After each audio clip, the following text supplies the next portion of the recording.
اللہ الرحمن الرحیم۔ ہم اس سیشن میں حج اور عمرے کے مقامات کا مطالعہ کریں گے۔ یہ معلوم ہے کہ ان مقامات کو قرآن مجید نے شعائر اللہ کہا ہے، اور لفظ شاعر اصل میں شعیرہ کی جمع ہے۔ اس کا مطلب یہ ہے کہ بعض علامتیں جو مذہباً فکس کر دی گئی ہیں تاکہ کسی حقیقت کی یاد دہانی کرانا مقصود ہو۔ سب سے پہلے تو یہ دیکھیے کہ جو مواقیت ہیں یہ 5 ہیں، اور اصل میں یہ وہ مقامات ہیں بیت اللہ کے گرد جن کے لیے ضروری ہے کہ ایک شخص جب ان کو کراس کرے، جب ان کو پار کرے تو وہ حالت احرام میں ہو۔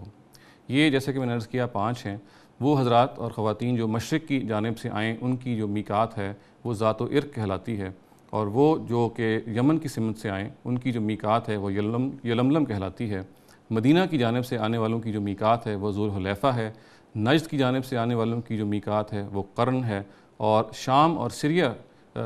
اور مصر کی جانب سے آنے والوں کی جو میقات ہے وہ جحفہ کہلاتی ہے۔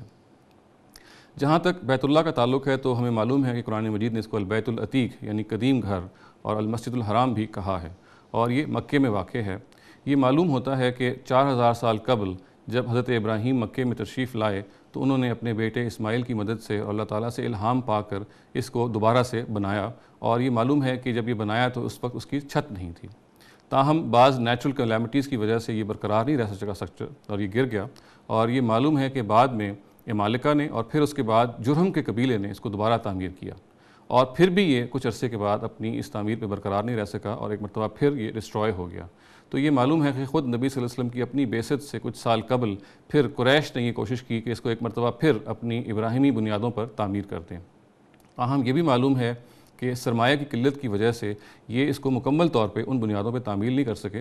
کر سکے، اور ایک حصہ ہے جو پھر باہر رہ گیا جس کو ہم حتیم کہتے ہیں، جو کہ اوپن حصہ ہے بالکل۔ اور روایات میں یہ آتا ہے کہ نبی صلی اللہ علیہ وسلم نے اپنی اس خواہش کا اظہار کیا کہ اگر قریش کی تالیف قلب مقصود نہ ہوتی تو وہ اس حتیم کو بھی بیت اللہ کے اسٹرکچر کے اندر شامل کر دیتے۔ تاہم ہمیں یہ معلوم ہے کہ نبی صلی اللہ علیہ وسلم کی اپنی وفات سے کچھ عرصے کے بعد جب حضرت عبداللہ ابن زبیر نے مکے پہ قبضہ کیا تو معلوم ہوتا ہے کہ نبی صلی اللہ علیہ وسلم کی اسی خواہش کو آنر کرنے کے لیے انہوں نے بیت اللہ کو ابراہیمی بنیادوں پہ کنسٹرکٹ کر لیا۔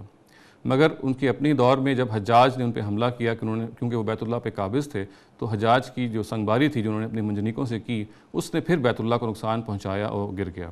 تاہم بعد میں خود پھر حجاج نے اس وقت کے جو خلیفہ تھے عبد الملک ابن مروان، ان کے کہنے پر ایک مرتبہ پھر اس کو قریش کی جو بنائی ہوئی جو بنیادیں ہیں، تعمیر ہے، اس پر اس کو بحال کر دیا، اور ہسٹری سے یہ بھی معلوم ہوتا ہے کہ اس وقت سے اب تک یہ اسی اپنی شکل میں چلا آ رہا ہے۔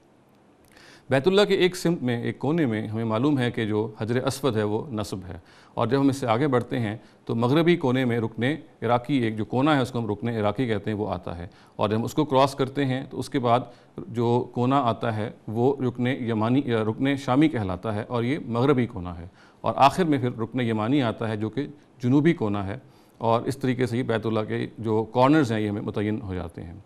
یہ معلوم ہے کہ جو بیت اللہ کا جو دروازہ ہے یہ زمین سے تقریباً 6 فٹ اونچا ہے، اور بیت اللہ جہاں پہ حجر اسود نصب ہے اور جو بیت اللہ کا دروازہ ہے اس کے جو درمیان کی دیوار ہے اس کو ملتزم کہتے ہیں، اور حاجی حضرات اس سے چمٹ کے یہ معلوم ہے کہ حج کے ایام میں دعا اور مناجات کرتے ہیں۔ بیت اللہ کے صحن ہی میں ایک سفید پتھر ہے جو نصب ہے، جن کے بارے میں یہ معلوم ہے کہ اصل میں یہ وہ پتھر ہے کہ جس پر حضرت ابراہیم نے کھڑے ہو کے بیت اللہ کو تعمیر کیا تھا، اور اس کو مقام ابراہیم بھی کہتے ہیں۔ بیت اللہ کے اوپر ایک غلاف چڑھا ہوا ہے، اور یہ معلوم ہے کہ ہر سال اس غلاف کو تبدیل کیا جاتا ہے، دوبارہ وہ کالا کپڑا وہ غلاف چڑھایا جاتا ہے۔ اور مقام ابراہیم کے بالکل نزدیک ایک قدرتی چشمہ ہے، ایک نیچرل فاؤنٹن ہے جس کو ہم چشمہ زمزم کے نام سے یاد کرتے ہیں، جو ظاہر ہے کہ پھر حاجیوں کی مہمانی کا باعث بنتا ہے۔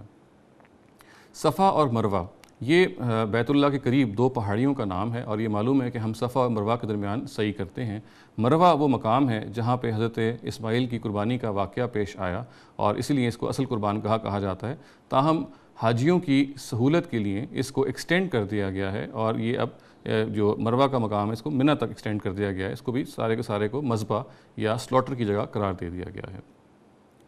منی جو ہے یہ ایک وسیع میدان ہے جو مکے سے 5 کلومیٹر کے فاصلے پہ واقع ہے، اور اصل میں یہ 2 پہاڑوں کے درمیان واقع ہے، اور یہ معلوم ہے کہ 8 ذی الحج کے دن حاجی حضرات یہاں آتے ہیں اور رات کو قیام کرتے ہیں، اور پھر جب 10 ذی الحج کو دوبارہ لوٹتے ہیں تو پھر کچھ عرصہ یہاں پہ قیام کرتے ہیں۔ عرفات جو ہے یہ منی سے تقریباً 10 کلومیٹر کے فاصلے پہ ایک میدان ہے، اور یہاں پہ حاجی حضرات یہ معلوم ہے کہ 10 ذی الحج کو یا 9 ذی الحج کو وقوف عرفات کی جو عبادت ہے وہ سر انجام دیتے ہیں، اور یہیں پر اصل میں امام جو ہے وہ خطبہ ڈیلیور کرتا ہے۔ مزدلفہ جو ہے یہ منی اور عرفات کے درمیان ایک میدان کا نام ہے، یہ کم و بیش ان کے درمیان میں بالکل واقع ہے، اور 9 ذی الحج کی رات اسی مزدلفہ میں گزاری جاتی ہے۔ اور مزدلفہ کے بارے میں یہ بھی معلوم ہے کہ اس کو مشعر الحرام قرآن مجید نے کہا ہے، کیونکہ اسی سے حدود حرم شروع ہوتے ہیں۔ اس کے بعد یہ دیکھیے کہ جمرات اصل میں 3 ان ستونوں کا نام ہے جو کہ منی کے اندر واقع ہیں، اور ان تینوں کی ویریبل ہائٹس ہیں۔ جو سب سے اونچا ستون ہے اس کو جمرۃ العقبہ یا جمرۃ الاخری کہا جاتا ہے، جو درمیان والا ستون ہے وہ جمرۃ الوسطیٰ کہلاتا ہے، اور جو سب سے چھوٹا ستون ہے وہ جمرۃ الاولیٰ کہلاتا ہے۔ یہ ایک مختصر تعارف ہے حج کے مقامات کا، اور ہم مسلمانوں کو چاہیے کہ جب بھی ہمیں اس کا موقع ہو کہ ہم نے حج کرنے جانا ہے یا عمرہ کرنے جانا ہے تو ہم ان مقامات کی قبل از وہاں روانگی ہم آگاہی حاصل کریں۔ وآخر دعوانا الحمدللہ رب العالمین۔